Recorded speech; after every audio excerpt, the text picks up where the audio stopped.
Ardi talde batek eman die hasiera martxari, atzean 100 lagunek elikadura eskubide bat dela aldarrikatu dute eta ez merkantzia. Sistema berria nahi dute sozialagoa, oraingoak elikagaiekin espekulatu baino ez duela egiten salatzen dute.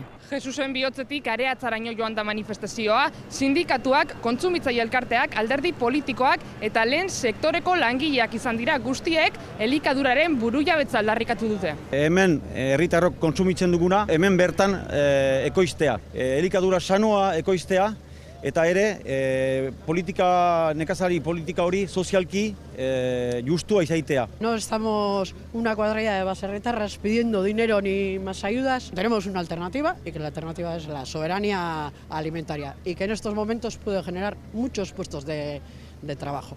Ildo horretan gero eta baserritar gehiago langabezian daudela salatzen dute eta pobrezian dauden pertsonen 3 laurdenak ere baserritarrak direla. Europako nekazaritza politika bateratu berrian eragin nahi dute eta Eusko Jaurlaritza berriari ere euren eskakizunak entzuteko deia egin diote.